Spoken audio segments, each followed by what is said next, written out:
We are back with another round of Marvel news on our Sister Scoop episode this week. And we have some really good ones, actually, really good updates or just news in general, which I really like sharing. And the first is about Blade, which we've gotten quite a few updates on in general because it's taken about a million years for that movie to not really do anything, actually, now that I'm saying it. But essentially, we're looking forward to the fact that it's still hanging in there. And Mahershala Ali is like, I'm still looking forward to doing this. Yeah, I think that second piece to me is the bigger piece of news because, as far as we had known, Blade was still theoretically in development. But I think where I was starting to get concerned was like, hey, is Mahershala Ali still going to be into this? Like, this has been, in development for almost 6 years now.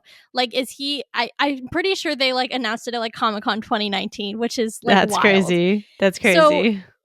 like I was wondering, like he's an actor who's in demand. Does he want to still do this 6 years later? And the Yeah. fact that he's saying yes is a big deal because I think you lose him, you might as well not even redo Blade.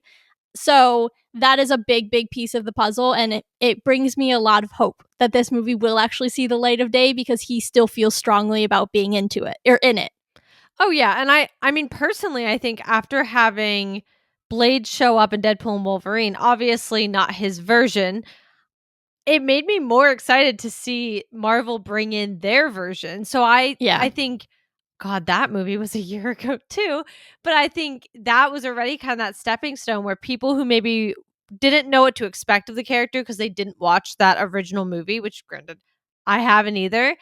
I They're think very then good. The trilogy is really and good. it's on my list, just like pretty much all the OG things are like even the Daredevils and all that. Like not Daredevils, but Daredevils, Elektra's, like everything in that kind of early phases. I'd like to watch, but I think even for those of us who hadn't seen those, it did kind of give a nice little intro to the character and what we were going to eventually get.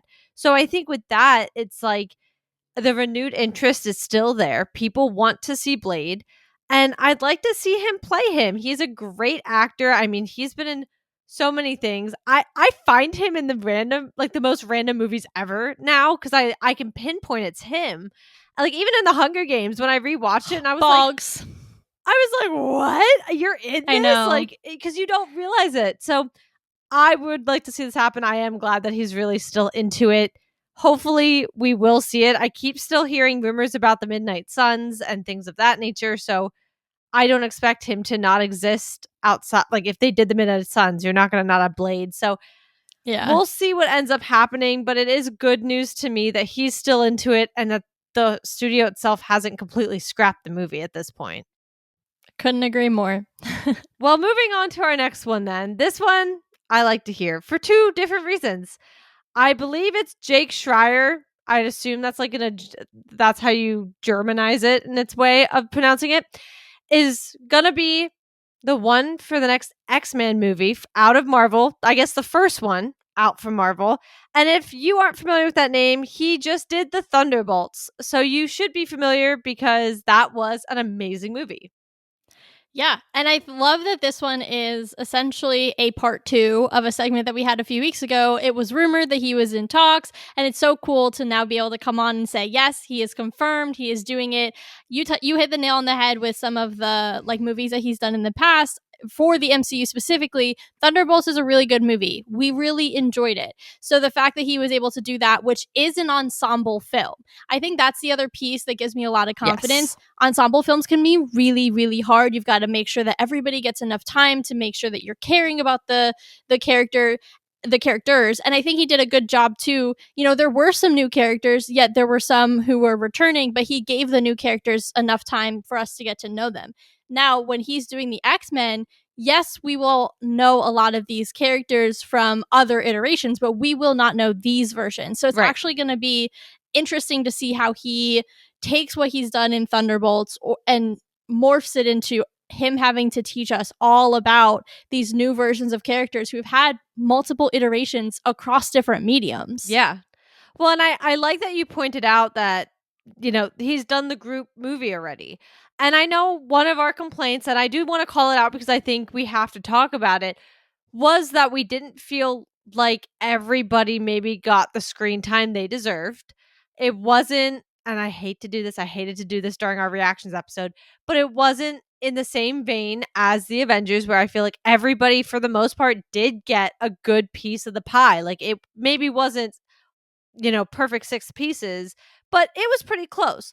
I don't think Thunderbolts did that perfectly. So I would say that's my only small concern going in, because I already know there are characters that I could see being a main focus. And I'm not even talking about your Wolverine, although that's a great example. I'm talking about your Cyclops and your Jean Grey. Like I know who the heavy hitters are.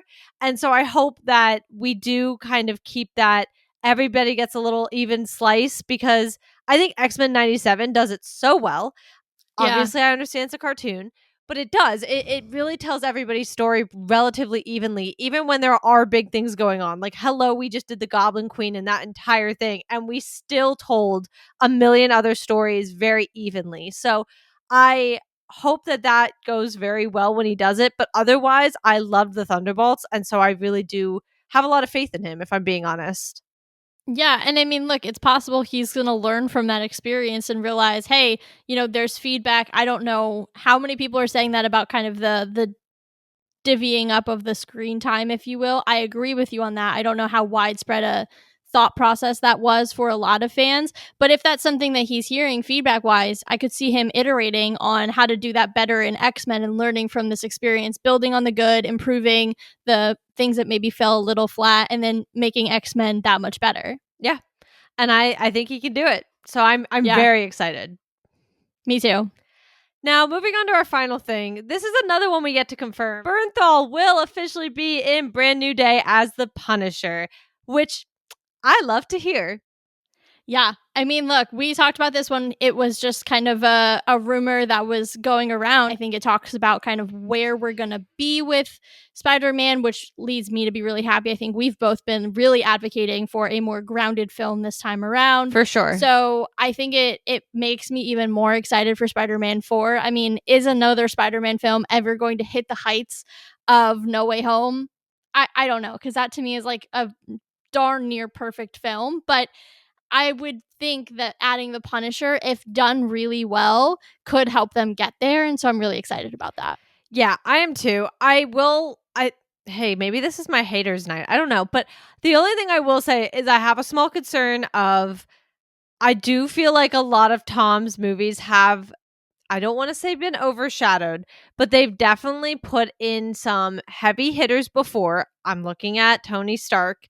I mean, I'm looking at the third movie being the entire crossover event, which obviously I love, don't get me wrong, but I do think there has been a lot of things happening that have taken it away a little bit from just his character. So I am a little bit concerned knowing that we are going to have the Punisher in this. Like, to what capacity, I think is going to really edge off whether I'm very concerned or it's really going to be a great cameo or something of that nature. I have small concerns there, but otherwise, I agree. I wanted a ground level. I don't think you can get more ground level than having the Punisher in the movie. And I also hope it really starts to wrap in the Kingpin part of all of this, because obviously the Punisher was in Born Again. He's going to be in Born Again season 2. So I really would like to see that all get wrapped into one big thing, because I think between Daredevil, the Punisher, the Defenders, and Spider-Man, again, like, stop ignoring that they're all in New York. Like, let's do this already. Yeah, no, I totally agree on especially the second part, bringing more characters together. I do think, kind of going back to what you were saying about how Spider-Man seems to always kind of have like a buddy. Like, they've basically given Tom like a buddy system when it comes to his films. Even if you think about the second one with Mysterio, like, yes, he was the bad guy, but he was often billed as, his mentor. And I think so many of these characters have been his mentor throughout. It will be interesting to see where Peter is now is very different than he was Yeah. throughout that entire initial trilogy. But I think the other thing that could be kind of making you feel that way, if I had to psychoanalyze that a little bit, is every other iteration that we've seen of Spider-Man has had to be completely removed from a lot of other characters because of the rights issues. Tom is the first Spider-Man in live action to have access to the wider universe. So it might just feel a little weird because Toby and Andrew never had those opportunities. So it wasn't like they could just have, a Daredevil drop in. They couldn't have some of these characters that, he does interact with in the comics. So just putting that out there too, that it is a little more comic accurate. Spider-Man is such a central character to so many stories, whether those are big or small, and he's always having other characters interact with him. So I think it's almost a little more accurate to not necessarily silo him in just a film by himself. No, I think that's totally fair. And I think that's kind of where I said the level of his time on the screen is going to kind of gauge what that looks like. If it is a short interaction of some sort, cool. But I do have a level of concern when you're confirming pretty much before they actually fully start filming anything that he's going to be in it, that I'm like, is he going to be super involved, or like what's that going to look like? Because I do agree. And I think that goes for every project we've talked about before. I think it should not be weird that somebody shows up in somebody else's show. Like that shouldn't be strange. We are a larger universe. So I do expect that, but I am just worried about how involved, because I'd like to see Tom have like one moment where he kind of gets to be just him. So we will see how that pans out, but I'm still very excited for it. I'm excited to see how it works out on the big screen, and I'm excited to see the Punisher on the big screen. Yeah, it'll be his first time, which will be awesome. Yeah. I think he's going to kill it. Oh, yeah. No pun intended. Well, it could be. It could be. I mean, both figuratively and literally, he's going to. I think we all yes. know. Yes. But that has been this week's Sister Scoop. Thank you for joining us. Make sure you guys come back next week as we take on 3 more Marvel news topics.